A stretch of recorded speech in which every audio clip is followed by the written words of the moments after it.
कुछ समय के विराम के बाद हम अध्ययन का क्रम फिर से शुरू कर रहे हैं। द्वितीय अध्याय हमने प्रारंभ किया था और प्रथम जो अधिकरण है 3 सूत्रों का, उसे हमने संपन्न कर लिया था पिछली बार, इसलिए उसका थोड़ा सा समरी लेके और फिर आगे का अधिकरण प्रारंभ करेंगे।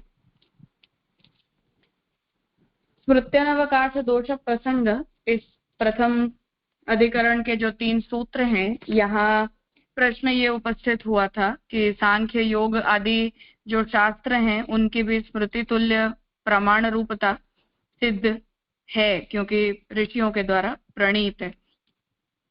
तो उन ऋषियों के द्वारा प्रणीत होने के कारण उन्हें हमें स्मृति तुल्य प्रमाण कोटि में रखना चाहिए, इसलिए उसकी प्रमाण रूपता को हम नेगेट नहीं कर सकते, जैसा कि पिछले अध्याय में श्री महाप्रभु जी ने अपने सिद्धांत पक्ष में किया कि वेद सम्मत नहीं है। तो इस पर जो है वो तुल्यता का विचार किया कि किस स्मृति की मुख्य प्रमाण रूपता स्वीकारी जाए और किस स्मृति की गौण प्रमाण रूपता का स्वीकार किया जाए। तो उस पर महाप्रभु जी ने जो है वो ये निर्णय दिया कि गीता जो है वो सर्वोपरि स्मृति के रूप में सिद्ध है और गीता जी की जो प्रमाण रूपता है वो ही स्मृति के रूप में, मुख्य स्मृति के रूप में हमेशा कही जाती है।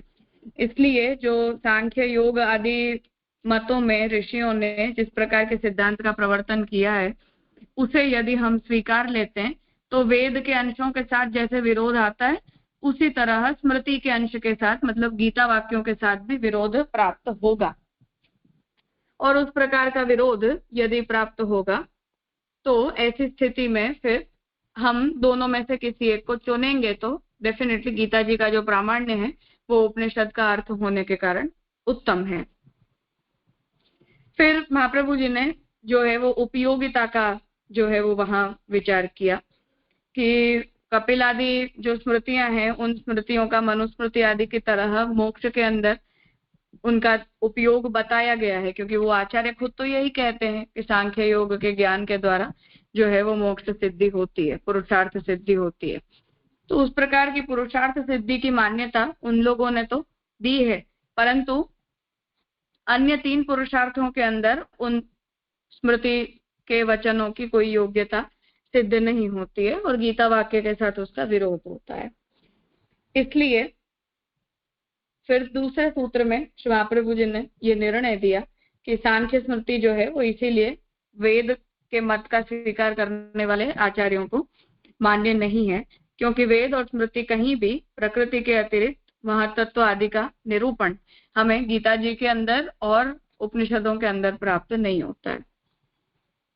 और सांख्य स्मृति का अगर हम निराकरण कर रहे हैं तो योग स्मृति का निराकरण भी साथ साथ हो ही गया, क्योंकि योग में अनुष्ठान, मतलब जो अष्टांग योग हैं, उन अष्टांग योग की प्रक्रिया भले ही भिन्न हो, परंतु तत्व सिद्धांत जो है वो न्याय का ही, सांख्य का ही सिद्धांत जो है वो उन लोगों ने स्वीकार किया है।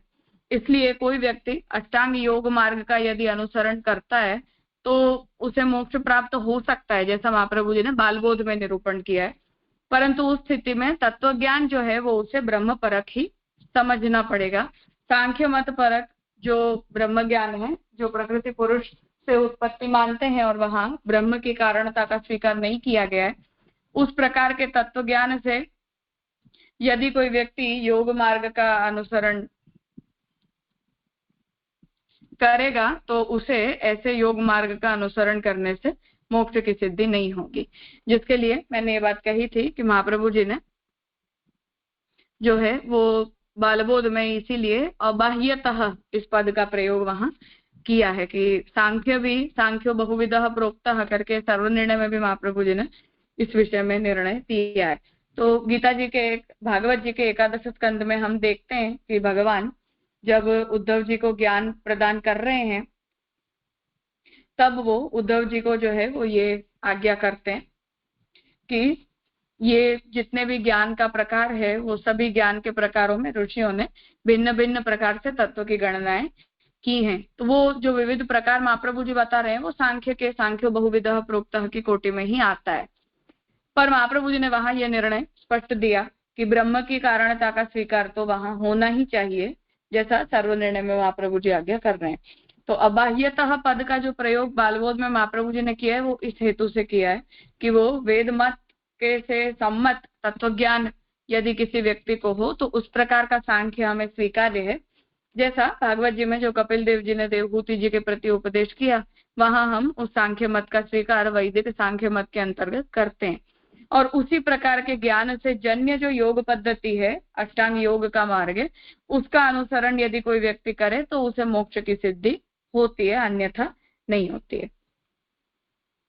तो ये प्रथम अधिकरण जो है वो इस तरह से महाप्रभु जी ने सांख्य स्मृति के संदर्भ में उसका वर्णन किया और स्मृतियों की प्रमाण रूपता का जो है वो विषय यहाँ हमने देखा। अब आगे दूसरा अधिकरण प्रारंभ होता है। हम वेदांत अधिकरण माला में देख के फिर आगे करते हैं। ततः चतुर्थे त्रिसूत्रे न विलक्षणत्वाधिकरणे प्रथम सूत्र द्वयेन पूर्व पक्षः। अब यहाँ 3 सूत्रों का अधिकरण जो है वो आ रहा है और इसमें पहले 2 सूत्र जो है वो पूर्व पक्ष के हैं, एकेन अग्रे सिद्धांतः, और फिर आगे जो तीसरा सूत्र आ रहा है उसमें सिद्धांत पक्ष का निरूपण किया गया है। तत्र प्रथम सूत्रे चेतनम ब्रह्म जगत उपादानम न भवति। तो पहले सूत्र में चैतन्य वाला जो ब्रह्म है वो जगत के प्रति उपादान कारण नहीं हो सकता है।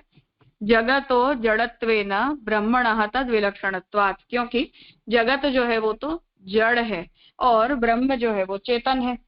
तो कोई भी चेतन पदार्थ अपने में से जड़ पदार्थ को पैदा नहीं कर सकता है, इसलिए ब्रह्म को हमें जगत के प्रति उपादान कारण नहीं कहना चाहिए और ब्रह्म को जगत से हमें विलक्षण कहना चाहिए।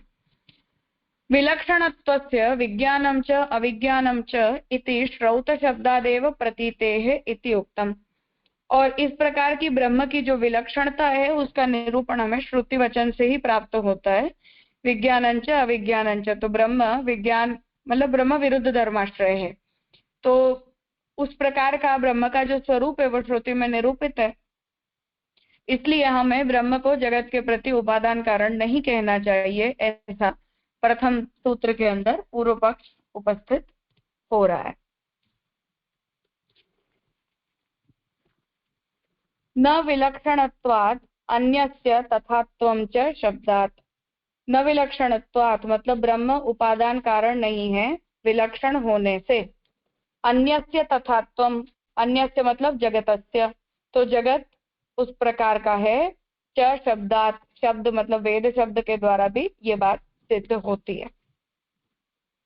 प्रायः यह तर्क बाधक होता है कि यह विलक्षण और अचेतन है, इसलिए इसका कारण चेतन नहीं हो सकता। तो जगत जो है वो ब्रह्म से अलग है। विलक्षण शब्द का मतलब यहाँ उत्तमता के अर्थ में नहीं है, परंतु भिन्नता के अर्थ में, डिफरेंशिएट करने के लिए। तो ब्रह्म जो है वो विलक्षण है और अचेतन है, इसलिए उसका कारण कोई चेतन तत्व नहीं हो सकता है। जगत की विलक्षणता विज्ञातंच अविज्ञातंच इत्यादि वाक्यों में स्पष्ट कही गई है। प्रत्यक्ष में भ्रांति उत्पन्न करने वाला यह वाक्य है। तो जगत जो है वो ब्रह्म से अलग है, ऐसा हमें शास्त्र से ही समझ में आता है, क्योंकि ब्रह्म की प्रकृति मतलब ब्रह्म का स्वरूप अलग है और जगत का स्वरूप अलग है। तो ये जो वाक्य है वो प्रत्यक्ष में भ्रांति उत्पन्न करता है, मतलब हम जगत को अलग तरह से देखते हैं, ब्रह्म को अलग प्रकार का हम देखते हैं। तो हम जगत को देखकर अचानक से अगर ये कहेंगे कि ब्रह्म इसका उपादान कारण है, तब तो वो बात मेल नहीं खाएगी, इसलिए उसका विरोध आ रहा है। तो ब्रह्म जो है वो जगत के प्रति कारण नहीं है, ये बात यहाँ प्रथम सूत्र से पूर्व पक्षी ने कही। अब उस पूर्व पक्ष को आगे के वचन में और दृढ़ कर रहे हैं। अभिमानी व्यपदेशस्तु विशेषानुगतिभ्याम। अधिकरण माला में से देख के फिर सूत्र का भाष्य देखेंगे। ततो द्वितीय सूत्रे, अब प्रथम सूत्र में तो ये बात अपना मत रख दिया, अब दूसरे सूत्र में फिर से कह रहे हैं कि ननु मृद ब्रवीद इति श्रुतौ मृदादेः वक्तृत्वादिकथनेन मृदादिषु अपि चेतनत्वस्य श्रुत्यभिप्रायत्वात् जगतोऽपि चेतनतया ब्रह्म सालक्षण्याद् ब्रह्म कार्यत्वम् इति सिद्धांतिना आशंकिते। अब श्रुति के एक वचन से पूर्व पक्षी के सामने सिद्धांत पक्षी एक आशंका उपस्थित करते हैं कि मृद ब्रवीद, मृदा ने बोला मतलब मिट्टी बोली, ऐसा श्रुति का एक वचन है। अब इसमें मट्टी आदि में वक्तृत्व का कथन किया गया होने के कारण मृदा आदि जो जड़ पदार्थ देखने में लगते हैं, उन जड़ पदार्थों में भी चेतनत्व बताने में श्रुति का अभिप्राय लगता है, क्योंकि बोलेगा कौन? जो चेतन होगा। तो श्रुति का उसकी चेतनता में अभिप्राय लगता होने के कारण जगत भी जो है वो चेतन है, और चेतन होने से ब्रह्म से उसका वैलक्षण्य नहीं सिद्ध हुआ, सालक्षण्य सिद्ध हुआ।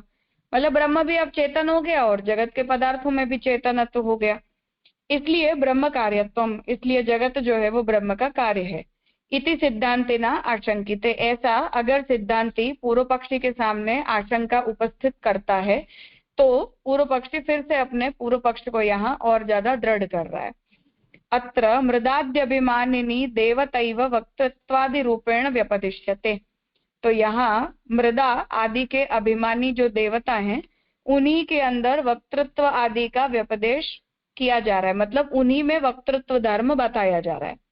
अन्यथा विज्ञानंच अविज्ञानंच इति चेतन अचेतन विभाग रूपो विशेषो न उच्यते, वरना श्रुति जब ब्रह्म का धर्म बता रही है तो वो विज्ञान भी है और अविज्ञान भी है, ऐसे कह के जगत के अंदर जो जड़ और चेतन के दो विभाग दिखाई दे रहे हैं उनका निरूपण नहीं किया गया होता। अग्नि ही वाक् भूत्वा मुखम प्राविशद इति श्रुतौ देवता प्रवेशो वागादिषु न उच्यते। तो अग्नि जो है वो वाणी बनकर मुंह के अंदर प्रविष्ट होता है, ऐसा जो श्रुति वचन है उसमें जो अग्नि देवता है उनका प्रवेश वाणी आदि में नहीं कहा होता। अर्थात कि देवता का प्रवेश जो कहा जा रहा है उसका तात्पर्य यह है कि ये जो भी चेतनता का निरूपण किसी जड़ पदार्थ में अगर हमें मिल रहा है तो वो देवता के प्रवेश के कारण किया जा रहा है। वो जड़ वस्तु अपने आप में उसमें चेतनत्व का धर्म है, ऐसा कहने में श्रुति का तात्पर्य नहीं है। तस्मात् चेतन अचेतनात्मक जगत न ब्रह्मोपादेयम, इसलिए चेतन और अचेतनात्मक जो जगत है कि जिसमें जीव आदि कुछ पदार्थ चेतन है जो जगत में रहते हैं आश्रित होकर, और जगत तो खुद जड़ है, अचेतन है, तो उसका जो निरूपण है वो श्रुति ने इस तरह से किया है। इसलिए ब्रह्म जो है वो चेतन अचेतनात्मक जगत का उपादान कारण नहीं है। इति सूत्रद्वयेन पूर्व पक्षः उक्तः, इस तरह दो सूत्रों से पूर्व पक्षी ने अपने मत को रखा। अब हम दूसरे सूत्र का भाष्य देखें तो अभिमानी व्यपदेशस्तु विशेषानुगतिभ्याम, अभिमानी मतलब अभिमानी देवता, तो अभिमानी देवता का व्यपदेश होने से उसकी विशेष अनुगति कही गई है। मिट्टी बोलती है, जल बोलते हैं, तेज देखता है इत्यादि श्रुतियों से क्या भूतेंद्रियों की चेतनता का प्रतिपादन किया गया है? तो ये प्रश्न उपस्थित हो रहा है कि मिट्टी भी बोल रही है, जल बोल रहा है, तेज बोल रहा है, तो जो भी पंचमहाभूत है उनके अंदर किसी न किसी प्रकार की चेतनता का निरूपण श्रुतियों में किया गया है। इस आशंका का निराकरण करते हैं कि उनके अभिमानी देवता ही बोलते हैं। तो इसे स्पष्ट कर रहे हैं कि वो वस्तु नहीं बोलती है, इसके जो अभिमानी जो देवता होते हैं वो अभिमानी देवता ही बोलते हैं। वेद से ही उसका निर्णय होता है। अब देवता बोलते हैं, इसमें प्रमाण क्या? तो प्रमाण दे रहे हैं विज्ञातंच अविज्ञातंच इत्यादि में चेतन अचेतन दोनों का उल्लेख किया गया है। तो सृष्टि में दो प्रकार की सृष्टि है, चेतन सृष्टि है और अचेतन सृष्टि है। अनुगत भाव भी बतलाया गया है, अग्निवाणी होकर मुख में प्रविष्ट हुआ इत्यादि में अनुगति कही गई है। इससे भी अभिमानित्व की बात निश्चित होती है। तो अनुगति कही गई है मतलब देवताओं का जो है वो इंद्रियों के अंदर, मतलब जैसा हम भी जानते हैं कि प्रत्येक इंद्रिय के जो है वो एक एक अधिष्ठाता देवता होते हैं। तो वो सभी जो भी अधिष्ठाता देवता हैं, वो सभी देवता जो हैं वो उन इंद्रियों के अंदर प्रविष्ट होते हैं, और उन इंद्रियों के अंदर उनका प्रवेश होकर और फिर वो कार्यरत होती है। तो यहाँ अनुगति मतलब कि उनका प्रवेश और उनका भूतेंद्रियों के साथ अनुकरण जो है वो बताया गया है। तो इससे अभिमानित्व की बात, मतलब देवता उन भूतेंद्रियों के अभिमानी है, ये बात तो स्पष्ट हुई। हंता हम देवता तिस्रो इत्यादि दूसरी श्रुति में स्पष्टतः देवता पद अभिमानी रूप से वर्णन किया गया है। और अन्य भी श्रुति वचन हम देखें तो उन श्रुति वचनों में भी सभी भूतेंद्रियों के अभिमानी देवता होते हैं, ऐसा स्पष्ट निरूपण हमें प्राप्त हो जाता है। तो यहां तक जो है वो पूर्व पक्षी ने अपना मत प्रस्तुत किया। अब जो तीसरा सूत्र है उसमें सिद्धांत दे रहे हैं। ततः तृतीय समाधिम आह, अब उसका समाधान तीसरे सूत्र में कह रहे हैं। कार्य कारणयोः वैलक्षण्यम लोके गोमय वृश्चिकादौ देह केशादौ च दृश्यते। तो कार्य और कारण वो हमेशा सालक्षण्य ही हो, मतलब समान लक्षण वाले ही हों, ऐसा कोई सिद्धांत नहीं है। तो उसे यहाँ कह रहे हैं कि ऐसा कोई सिद्धांत नहीं है कि कार्य और कारण इन दोनों में समान लक्षण रूपता होनी चाहिए। कैसे, तो बता रहे हैं कि लोक के अंदर भी गोमय वृश्चिकादौ, मतलब गोबर के अंदर जैसे जो है वो मकड़ी बन जाती है उस उदाहरण में, और देह केशादौ, शरीर में से जैसे बाल उगते हैं, तो उन दोनों में भी कोई एकदम पूरा पूरा सालक्षण्य नहीं होता है। अतो विलक्षणत्वेन हेतुना जगति, इसलिए विलक्षणता का कारण देकर, विलक्षणता का हेतु देकर जगत में ब्रह्मोपादेयत्व बाधनम न शक्य वचनम, इसलिए केवल इन दोनों का वैलक्षण्य है इतना कहने मात्र से जो है वो आप जगत के प्रति ब्रह्म कारण नहीं है ऐसा नहीं कह सकते हो। सदंशस्य कार्य कारणयोः तुल्यत्वेन सालक्षण्याच्च, और सामने वाला यदि ये कहे कि नहीं हमें तो सालक्षण्य चाहिए ही चाहिए, तो ब्रह्म के अंदर सदंश तो होता ही है, तो ब्रह्म का जो सदंश है उसकी कारणता का स्वीकार भी कर ही सकते हैं। तो सालक्षण्य भी आ ही जाएगा कि ब्रह्म भी सत्ता के अंश को तो धारण करता ही है। तस्मात् न जगतो ब्रह्म कार्यत्व प्रतिषेधः, इसलिए जगत को ब्रह्म का कार्य बताने में किसी प्रकार का प्रतिषेध मतलब निषेध संभव नहीं है। ये महाप्रभु जी ने सिद्धांत बताया। अब इसे हम भाष्य में देखें। दृश्यते तु, जो देखने मिलता है, इस सूत्र में तु शब्द का प्रयोग करते हुए पूर्व पक्ष का निराकरण करते हुए परिहार करते हैं। तो तु शब्द का जो प्रयोग है वो पूर्व पक्षी के मत का निराकरण करने के लिए किया है। कहते हैं कि कार्य कारण में वैरूप्यता प्रत्यक्ष देखी जाती है, जैसे शरीर से केश, गोबर से कीड़े इत्यादि। तो बिच्छू गोबर जो है वो जब बहुत लंबा टाइम पड़ा रहता है, वो उसे हम बायोडिग्रेडेबल नहीं बना देते, तो उसके अंदर अपने आप ही बिच्छू पैदा हो जाते हैं। तो उसमें और शरीर से केश पैदा होते हैं उसमें, इन दोनों ही उदाहरणों में हमें वैलक्षण्य देखने मिलता है कार्य कारण का। यदि चेतन से अचेतन की उत्पत्ति का निषेध करेंगे तो उसके अंश का भी निषेध मानना पड़ेगा। यदि तुल्यांश में ही संयोग की बात मानते हो तो प्रकृति में भी सदंश विद्यमान है, इसलिए तुम्हारी बात संगत नहीं है। तो यहाँ सांख्य मत का निराकरण कर रहे कि चेतन से अचेतन की उत्पत्ति का अगर आप निषेध करोगे तो उसके अंश का भी निषेध मानना पड़ेगा। मतलब कि किसी भी दो वस्तुओं में वैलक्षण्य न हो ऐसा संभव नहीं, और तुल्यांश में ही अगर कोई संयोग मानेगा तो प्रकृति के अंदर भी सदंश विद्यमान होता ही है। तो जो प्रकृति है वो केवल सदंश नहीं है, तो प्रकृति में से सांख्य के सिद्धांत में भी जो कार्य पैदा होता है वो विकृत होकर पैदा होता है, शुद्ध प्रकृति पैदा नहीं होती है। तो अगर जो सदंश को धारण करने वाली प्रकृति है उसमें से पैदा हुए कार्य के अंदर विकृति आती है, ऐसा अगर सांख्य सिद्धांत मानते हैं तो फिर भी वहां वैलक्षण्य का तो स्वीकार हुआ ही। एग्जैक्ट सालक्षण्य तो प्रकृति में से जगत को उत्पत्ति मानने वालों को भी नहीं मिलेगा। इसलिए यहाँ महाप्रभु जी आज्ञा कर रहे हैं कि तुम्हारी बात में संगति नहीं है।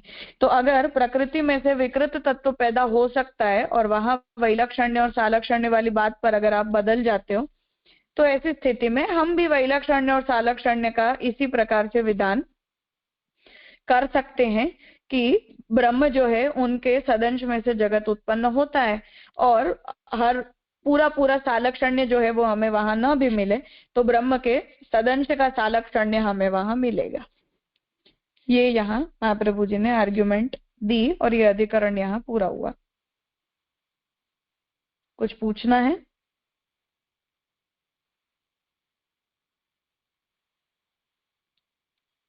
हाँ राजेश भाई। हाँ राजा, धन्यवाद मैम। राजा, ये प्रश्न ये था कि पहले सूत्र में और दूसरे सूत्र में मतलब दोनों पूर्व पक्ष अलग अलग है ना, मतलब दोनों पूर्व पक्ष एक दूसरे को सपोर्ट करते ऐसे नहीं है ना। पहले में ऐसा आया नहीं, कि सपोर्ट ही तो कर रहे हैं। नहीं, पहले में ऐसा आया कि अचेतन है वो चेतन नहीं हो सकता, मतलब जो ब्रह्म को अगर हम चेतन माने और जगत अचेतन है तो उसका कारण नहीं हो सकता।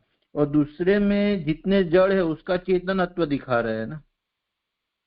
नहीं नहीं, हमने ये पूछा कि श्रुतियों में जब ऐसा आ रहा है कि मिट्टी बोल रही है, तेज देख रहा है, तो इन वचनों में जड़ पदार्थों का चेतनत्व आया कि नहीं आया?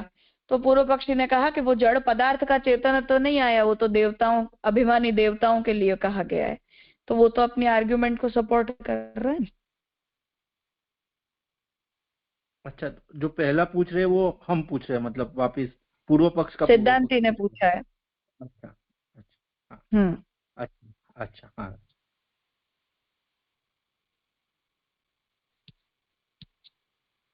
हाँ जय श्रीवन। हाँ राजा, दंडवत प्रणाम। तीसरे में वो लास्ट है नहीं, यदि तुल्यांश में ही आपने समझाया पर मुझे अच्छी तरह नहीं समझाया, तो प्लीज समझाएंगे। संयोग की बात मानते हो वहां तक? हाँ, मतलब प्रकृति में से जब पदार्थ पैदा होता है तो सांख्य मत के सिद्धांत के हिसाब से प्रकृति जब पुरुष से संयुक्त होकर पदार्थ को पैदा करती है तो पैदा हुए पदार्थ में विकृति आ जाती है। वो शुद्ध प्रकृत प्राकृत पदार्थ पैदा नहीं होता है, ऐसा सांख्य का सिद्धांत है। तो उत्पन्न हुई वस्तु विकृत होकर पैदा होती है। तो हम उन्हें ये कह रहे हैं कि प्रकृति के अंश के रूप में जो प्रकट हो रहा है उसमें भी अगर विकृति आ सकती है तो पैदा हुई वस्तु का प्रकृति के साथ पूर्ण सालक्षण्य तो हुआ नहीं, वैलक्षण्य हो ही गया। तो ऐसा वैलक्षण्य अगर हम जगत में ब्रह्म से पैदा होने पर बता देंगे तो क्या समस्या है? हाँ और राजा, अगर वो पक्षी ये कहेगा कि नहीं प्रकृति के सदंश के साथ उसका सालक्षण्य है, तो हम ये कहेंगे कि हमारा भी तो ब्रह्म के सदंश के साथ सालक्षण्य हो गया ना, पार्शियली ऐसे। हाँ राजा, क्लियर। वो तुल्यांश से वो उसके साथ सदन से के साथ सदन की जो पार्शियलिटी है वही ब्रह्म, ब्रह्म की वही समझ ना। हाँ हाँ, वही वही।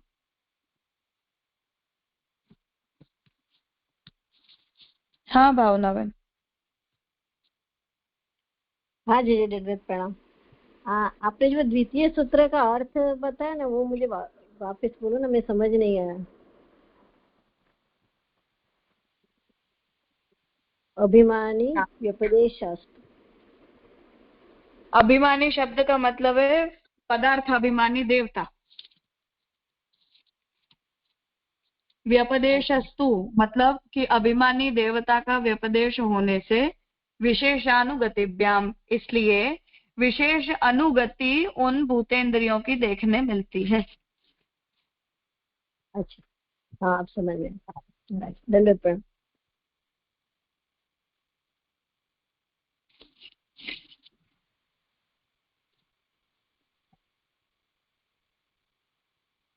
हाँ बेला बहन। हाँ प्रणाम चाचा। यहाँ पर ये जो जयश्रीबन ने पूछा ना, उसके ऊपर का थोड़ा मुझे नहीं समझ में आया। यदि चेतन से अचेतन की उत्पत्ति का निषेध करेंगे, वहां तक आया, फिर तो उसके अंश का भी निषेध मानना पड़ेगा। तो ये उसके अंश का वो मेरे को समझ में नहीं आया। उसके अंशिका का मतलब कि प्रकृति से जन्य विकृत पदार्थ है सांख्य सिद्धांत में, तो विकृत पदार्थ हुआ तो वहां भी तो आप प्रकृति के उपादानत्व का निषेध मानो।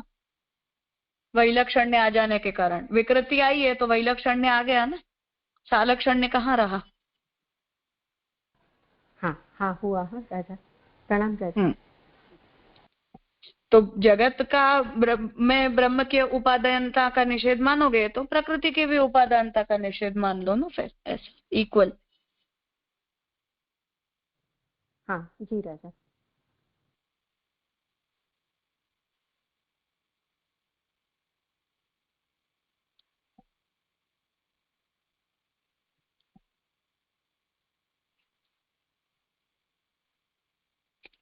ठीक है।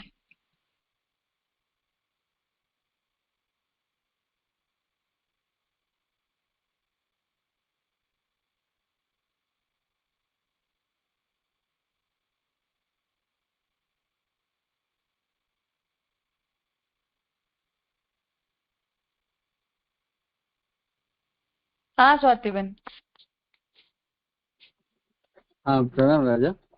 यहाँ हाँ। जो दूसरे सूत्र में ये है ना, जगत की विलक्षणता विज्ञातम च अविज्ञातम च इत्यादि वाक्यों में स्पष्ट कही गई है, तो ये तो पूर्व पक्ष है इसमें, तो फिर ये पूर्व पक्ष क्यों ऐसा कहता है? क्योंकि ये तो श्रुति का वाक्य है ना, जगत की विलक्षणता तो है। श्रुति वाक्यों का स्वीकार करते हैं।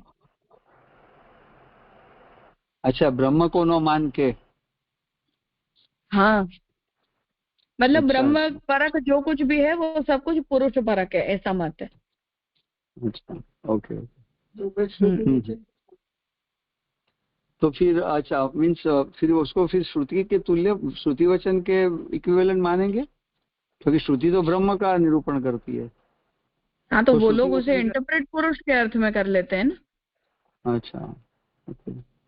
कि ब्रह्म परक जो कुछ भी है वो पुरुष परक है, और बाकी तो प्रकृति परक वचन तो है ही, उसमें कोई डाउट ही नहीं। जी राजा।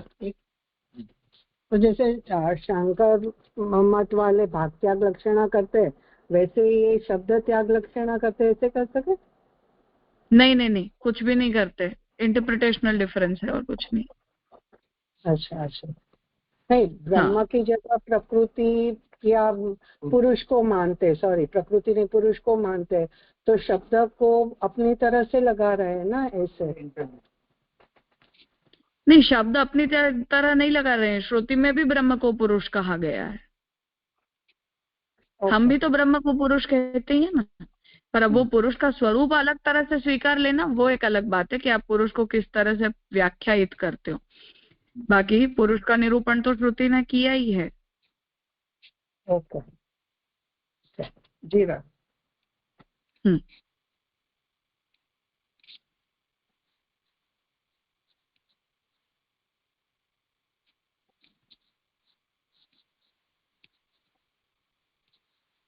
ठीक है। असदिति चेन्न प्रतिषेध मात्रत्वात्। अब यहाँ आगे विषय आ रहा है। ततः पंचमे पंचसूत्रे, अब आगे 5 सूत्रों का अधिकरण है। असद इति चेद इत्यधिकरणे असत् कारणत्व सत्कारणत्व बोधकश्रुत्योः परस्पर विरोधः परिह्रियते। अब इस पूरे 5 सूत्रों वाला जो अधिकरण है उसका मूल विषय ये है कि असत कारणता का निरूपण करने वाली और सत कारणता का निरूपण करने वाली जो श्रुतियां हैं उनमें परस्पर विरोध का परिहार करना। मतलब कुछ श्रुतियां ऐसी भी हैं जो सत कारणता बताती है, कुछ श्रुतियां ऐसी भी मिल जाती हैं जो असत कारणता बताती हैं, तो उनमें डाउट हो जाता है, तो उसका निराकरण यहाँ करना चाह रहे हैं इस अधिकरण से। तत्र प्रथमे सूत्रे, वहां सबसे पहले सूत्र में असद्वा इदमग्र आसीत् इति श्रुतौ असतः कारणत्वम् उच्यते। तो बृहदारण्यक उपनिषद में जो असत कारणता का निरूपण करने वाली जो श्रुति है कि हमें अपने सामने जो कुछ भी दिखाई दे रहा है वो सब कुछ असत है, उसकी कारणता का विचार किया जा रहा है। तदेव सौम्यम इदमग्र आसीत् इत्यत्र च सतः कारणत्वम् उच्यते। और फिर दूसरी श्रुति आ जाती है जो ये कहती है कि हे सौम्य, तुम्हारे सामने जो कुछ भी है वो सब कुछ सत्य है, तो यहाँ सत्कारणता कही गई है। तयोः कथम विरोध परिहार, तो अब ये दोनों श्रुति वचन ही है, एक सत्कारण बता रही है, दूसरी असत कारण बता रही है, तो इन दोनों श्रुतियों में विरोध का परिहार कैसे करना, ऐसी आशंका होने पर उक्त श्रुतौ असत इति यत् कथनम तच्छांदोग्ये कथम असतः संजायेत इति कथनात् असतः कारणत्व निषेधार्थम। तो यहाँ जो असत इस पद है उसका मतलब छांदोग्य श्रुति में कथम असतः संजायते इस श्रुति के अनुसार असतः कारणत्व निषेधार्थम, तो असत पद का उपयोग कारणता का निषेध करने के लिए किया गया है। यत् पुनः तैत्तिरीये तथा वचनम तत् स्रक्ष्यमाणापेक्षया पूर्वसृष्ट्य असाधुत्वार्थम असाधुन्यपि असद इति प्रयोगात्, क्योंकि पुनः तैत्तरीय में मतलब तैत्तरीय श्रुति को अगर हम देखें, तात्पर्य है कि सभी उपनिषदों का की एक वाक्यता होनी चाहिए, मतलब बृहदारण्यक का कोई ऐसा अर्थ हम नहीं ले सकते जो छांदोग्य श्रुति से विरुद्ध हो, या छांदोग्य श्रुति का ऐसा अर्थ हम नहीं कर सकते जो तैत्तरीय उपनिषद का विरोध हो। तो इसलिए कह रहे हैं कि फिर अगर हम तैत्तरीय श्रुति को अगर हम देखेंगे तो स्रक्ष्यमाणापेक्षया मतलब सृष्टि की उत्पत्ति की अपेक्षा में पूर्व सृष्टस्य असाधुत्वार्थम, तो हमने जो अभी बनाया उसके करते पहले जो बनाई थी वो बुरी बनाई थी ऐसे अर्थ में, और असाधुन्यपि असत, और जो कुछ भी हमें अच्छा ना लगे उस अच्छे न लगने के अर्थ में भी असत शब्द का प्रयोग किया गया प्राप्त होता है। कार्य स्थूल रूप सत्ता भावार्थम वा, और एक तीसरा अर्थ हमें ये मिलता है कि जो कार्य है वो स्थूल रूप में नहीं है, स्थूल सत्ता का उसमें अभाव है, मतलब सूक्ष्म रूप से उसकी स्थिति है। ऐसे 3-4 अर्थों में हमें सत असत वगैरह शब्दों के अर्थ पढ़ने मिलते हैं। अतः न श्रुत्योः विरोध इति उक्तम, इसलिए श्रुतियों के अंदर विरोध नहीं है, पर हमें वहां उस असत पद को या उस सत पद को एक पर्टिकुलर अर्थ में हमें इंटरप्रेट करके उसका अर्थ हमें समझना पड़ेगा। तो असत शब्द जो है वो हमेशा एक ही अर्थ में प्रयुक्त होता हो ऐसा नहीं है, उसके भी बहुत सारे अर्थ हैं। इसलिए ये कह रहे हैं कि हमें वहां उनके अन्य अर्थों का विचार करना चाहिए। आउटराइट असत शब्द का मतलब न होना ऐसा हमें नहीं लेना चाहिए। ये प्रथम सूत्र में जो डिस्कशन है वो यहाँ बता रहे हैं। असत इति चेन्न प्रतिषेध मात्रत्वात्, तो कोई कहे कि असत, तो कह रहे हैं कि असत इति चेत न, कोई कहे कि ये सृष्टि असत है तो कह रहे हैं कि नहीं, ऐसा नहीं, प्रतिषेध मात्रत्वात्, क्योंकि वहां केवल सत्ता के प्रतिषेध के अर्थ में असत शब्द का प्रयोग किया है। यदि कहो कि श्रुति में कारण रूप से असत का भी उल्लेख है, अब कोई ये कहे कि श्रुतियों में कारण जो पदार्थ है, जो कारण तत्व है, उसमें असत्ता का निरूपण भी किया गया है,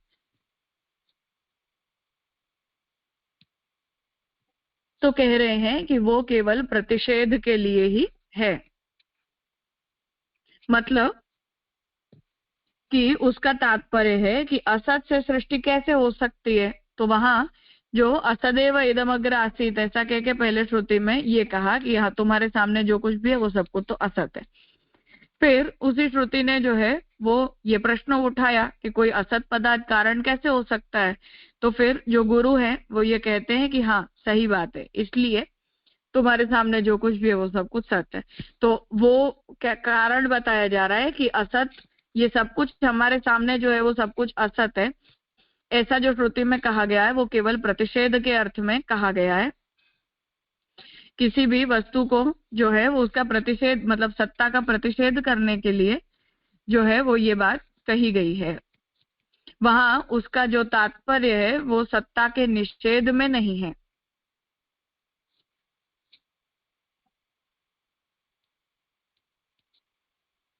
ब्रह्म को कारण बतलाने के लिए कार्य का पूर्व प्रतिषेध किया गया। ऐसा क्यों किया, तो उसका कारण बता रहे हैं कि ब्रह्म को कारण बताने के लिए कार्य का पूर्व विप्रतिषेध किया गया, मतलब कि ब्रह्म कारण रूप है इसलिए कार्य पहले नहीं था, ब्रह्म ही कारण रूप से उपस्थित था, ब्रह्म ने अपने किसी कार्य को उत्पन्न ही नहीं किया था।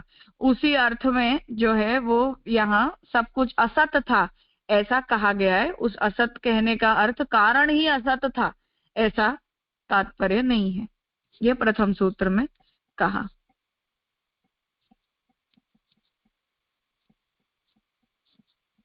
राजा धन्यवाद प्रणाम। राजा प्रतिषेध का मतलब लिटरल मीनिंग क्या होगा? मतलब प्रतिषेध का मतलब वैसे काउंटर करना किसी बात को।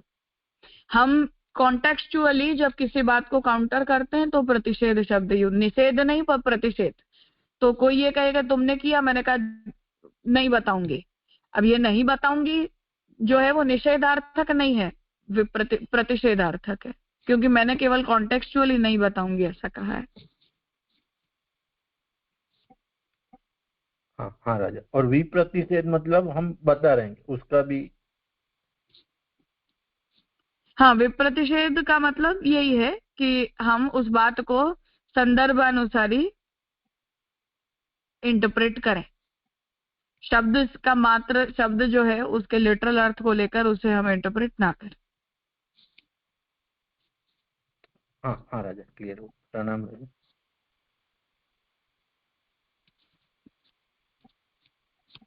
प्रणाम राजा। राजा इसमें हाँ। ये पूर्व पक्ष आया है या ये समझ में नहीं आया।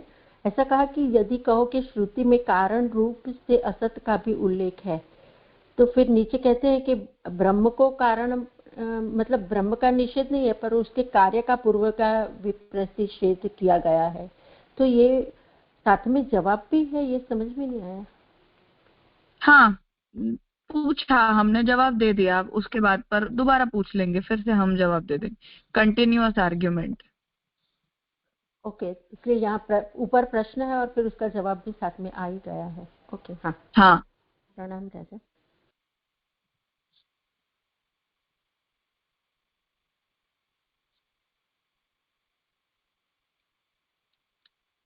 हाँ नीलेश भाई। जी दंडवत प्रणाम। जय जय। ये वेदांत अधिकरण माला में लिखा है जो तत पंचमे पंचसूत्रे, तो पंचमे का मतलब क्या है यहाँ पे? मतलब पांचवा अधिकरण तो नहीं है ना? नीचे भी ऐसे लिखा है पांचवा तत अधिकरण। सॉरी। हाँ हाँ, पता नहीं है वो क्यों उस तरह से लिखा है, बाकी अधिकरण का नंबर तो 2 ही है। हाँ वही तो, क्योंकि नीचे भी लिखा है षष्ठे एक सूत्रे, और जब भी खत्म होता है तो भी वैसे पांचवा लिखा है जनरली ऐसे। मतलब हाँ, मतलब 5 सूत्रों वाले 5वें अधिकरण की बात है। रिपीटेशन है किसी तरह। हाँ, 5 कुछ सूत्रों तो भी, वाला हाँ, अधिकरण तात्पर्य ऐसा क्योंकि ही। नहीं तो छठे में भी छठा लिखा है नीचे, और ऐसे करके पूरे अधिकरण माला जब भी देखते हैं तो ऐसे इतने अधिकरण के हिसाब से ये श्लोक कंप्लीट होता है ना, ऐसा कुछ मिलता है। तो यहाँ कुछ समझ नहीं आ रहा है, गड़बड़ है, मतलब समझ पता नहीं। गड़बड़ तो नहीं हो। हाँ, पर मैं पूछ देखूंगी श्याम काका जी से एक बार। जी प्रणाम जी। बस यही था। राजा मुझे भी एक क्वेश्चन था, लेकिन वेदांत अधिकरण माला में देखा ना तो पहला जो मतलब अधिकरण है उसमें तीनों सूत्रों को 3 अलग अलग अधिकरण कहे, ऐसे है क्या?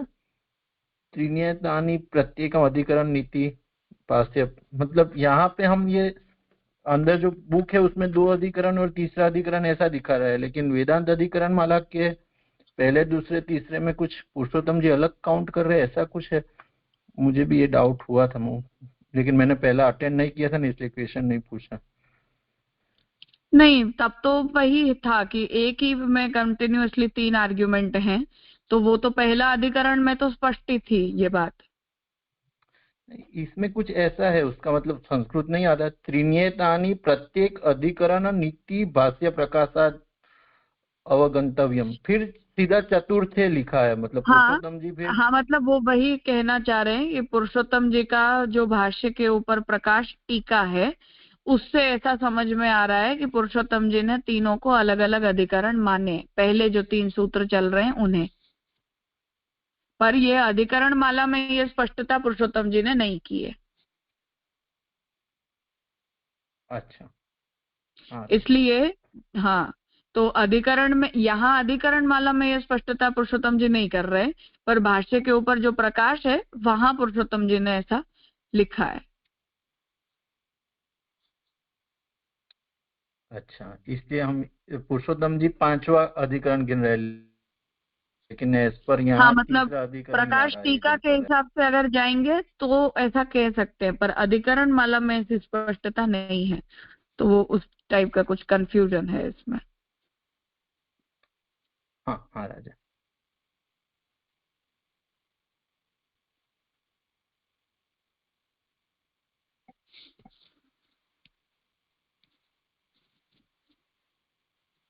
ठीक है।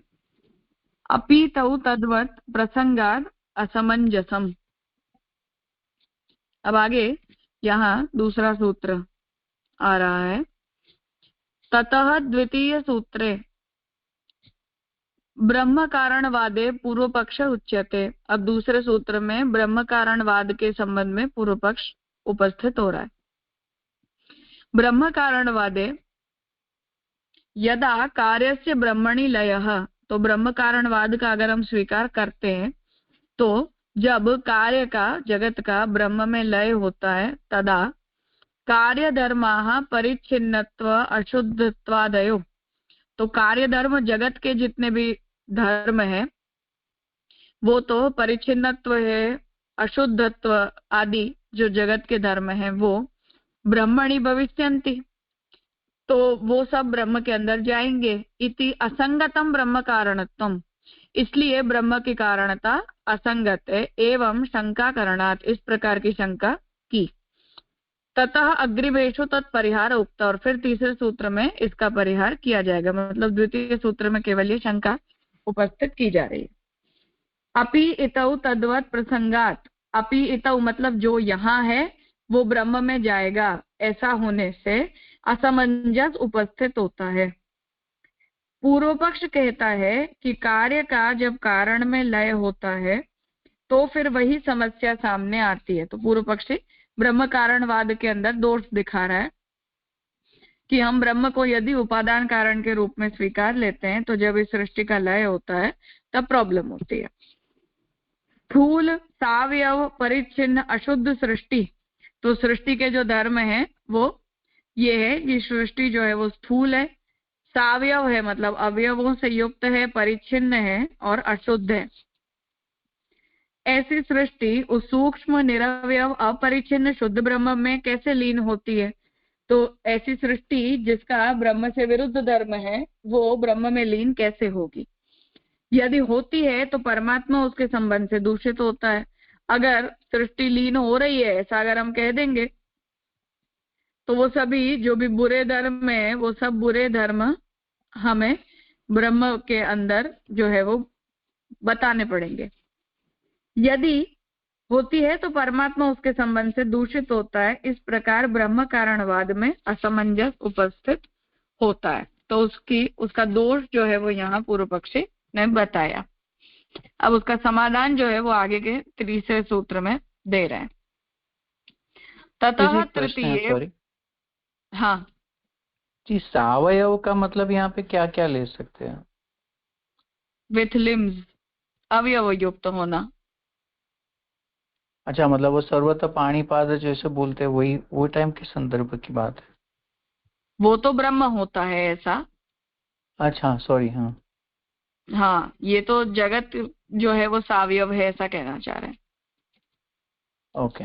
मतलब कि ये आर्ग्यूमेंट इसलिए आती है क्योंकि न्याय के सिद्धांत के हिसाब से, मतलब द्वैतवाद के सिद्धांत के हिसाब से जो कुछ भी अवयवों से युक्त होता है वो नाशवंत होता है, क्योंकि जिन किसी दो एलिमेंट्स के अंदर संयोग पॉसिबल है उस एलिमेंट के अंदर वियोग भी पॉसिबल है। वो उससे छूट भी सकता है, तो अगर छूट सकता है तो उसका मतलब है कि उसका नाश पॉसिबल है। तो सावयव जो कुछ भी है, अवयव युक्त है, वो सब कुछ नाशवंत होता है, और निरवयव जो कुछ भी होता है वो स्थायी होता है। ये न्याय का सिद्धांत है। इसलिए अगर सृष्टि सावयव है तो वो नाशवंत है, ब्रह्म निरवयव है इसलिए वो अविनाशी है। जी, स्पष्ट हो।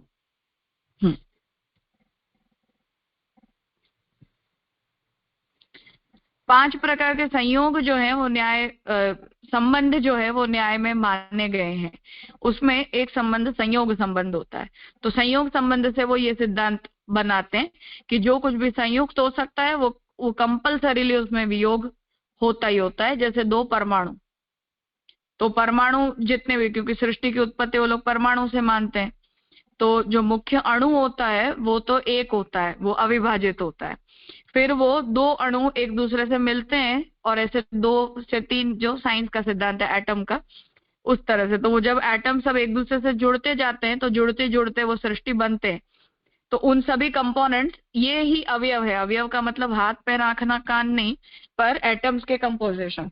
तो वो कंपोजिशन अगर एक जो एटम होता है वो तो शुद्ध होता है निरवयव होने के कारण, उसे तोड़ नहीं सकते, अब अनब्रेकेबल है वो।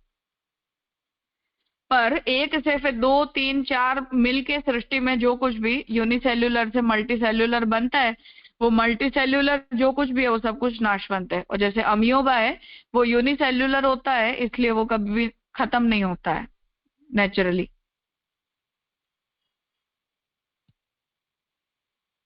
उसे अवयव कह रहे हैं। ओके जी, थैंक यू सो मच। हाँ राजा, अभी जो भागवत में जो द्वितीय स्कंद आ रहा है ना, उसमें स्थूल और सूक्ष्म अवयव का आता है, वो विराट स्वरूप का, ऐसे ले सकते हैं इसमें? नहीं, वहां उसका संदर्भ अलग है। अच्छा, हाँ, इसीलिए मैंने कहा कि यहाँ अवयव जो शब्द है उसका मतलब एटॉमिक कंपोजिशन के जैसा कुछ है। तो वो सब कुछ अवयव शब्द का मतलब सिर्फ हाथ पैर और ऐसे नहीं होते, पर जो अणु परमाणु होते हैं वो जब एक दूसरे से जुड़कर ज्यादा अणु मिलकर सृष्टि की कोई एक वस्तु का निर्माण करते हैं, तो ऐसी हर वस्तु जो है वो एक दूसरे के साथ संयोग संबंध से जुड़ती है। तो जिस जिस वस्तु में संयोग हो सकता है या संयोग की जिस किसी वस्तु के अंदर योग्यता होती है, उसमें वियोग की भी योग्यता कंपल्सरी होती है। और वियोग की योग्यता होने के कारण ही वो वस्तु नाशवंत होती है। जिस वस्तु में संयुक्त होने की योग्यता न हो और वो यूनिसेल्युलर हो, एक हो केवल, तो वो वस्तु नष्ट नहीं होती है, अविनाशी होती है। जैसे हम मर्त्य होते हैं, हमारे सेल जो हैं वो इस तरह से मल्टीप्लाई होकर बहुत सारे होते हैं, तो हम नष्ट हो जाते हैं, हमारा शरीर या हमारे अवयव नष्ट होते हैं। पर अमियोबा होता है जो समुद्र में होता है, उसमें एक ही सेल होता है केवल, तो वो नष्ट नहीं होता है, अविनाशी होता है। ऐसे। हाँ, समझ में आ रहा है। दंडवत प्रणाम। तो ब्रह्म कारणता के अंदर ये दोष जो है वो पूर्व पक्षी ने उपस्थित किया है। अब तीसरा जो सूत्र है वहां उसका निराकरण कर रहे हैं कि ततः तृतीय ब्रह्म कारणवादो न असंगतः। अब तीसरे में उत्तर दे रहे हैं कि नहीं, ब्रह्म कारणवाद में कोई असंगति नहीं है। कार्य से कारणे लये, कार्य का जब कारण में लय होता है तो कार्य धर्म न कारणे दृश्यन्ते, तो कार्य के जो धर्म होते हैं वो कारण में दिखलाई नहीं देते। शरावरुचकादीनां मृदि लये शरावादी धर्म अदर्शनाद इति उक्तम। उसके लिए यहाँ उदाहरण दे रहे हैं कि जब मिट्टी से बने हुए जो भी पदार्थ होते हैं उन सब का जब मिट्टी के अंदर जब लय हो जाता है, तो उनका लय हो जाने पर मिट्टी से बने हुए, जैसा कटोरा था, चम्मच था, थाली थी, तो वो कार्य के जो धर्म थे वो हमें मिट्टी में थोड़ी दिखाई देते हैं। मिट्टी बन जाने के बाद तो सब एक आकार हो जाते हैं, पर जब आकार बने हुए थे तब मिट्टी कटोरा और चम्मच या थाली एक दूसरे से अलग अलग थे। तो कारण में लीन हो जाने के बाद कार्य के धर्म कारण में दिखलाई नहीं देते। इसलिए ब्रह्म के अंदर भी कोई दोष नहीं है ब्रह्म कारणता में, ये कहना चाह रहे हैं। तो सूत्र बता रहे हैं न तो दृष्टांत भावात।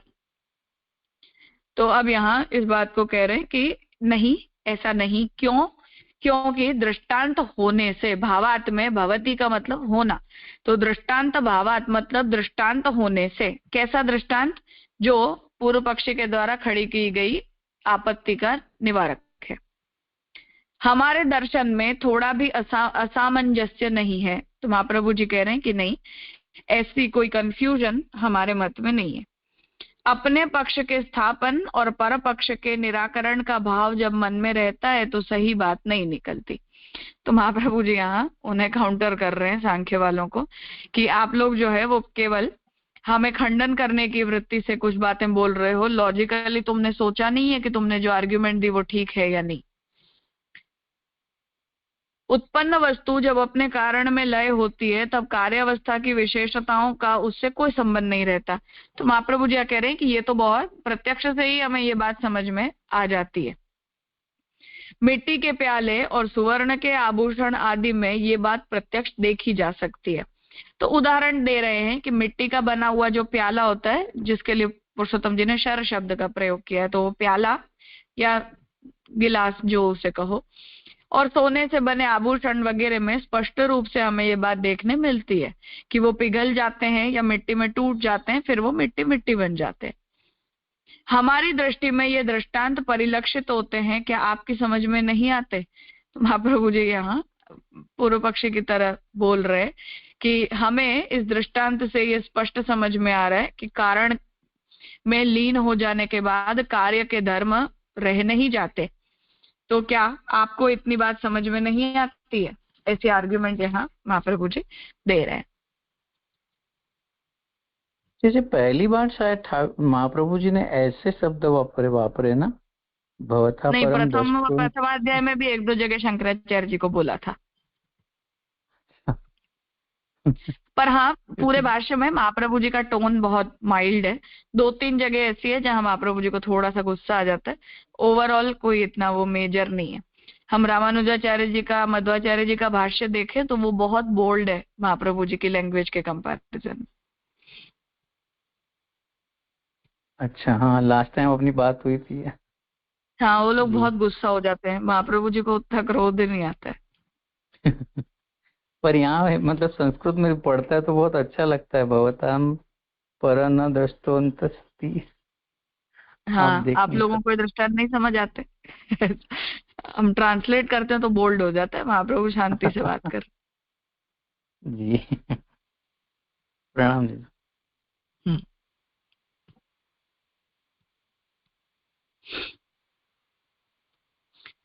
ठीक है, तो आज यहाँ रखते हैं। आगे के 2 सूत्र हैं, कल संपन्न करेंगे अधिकार।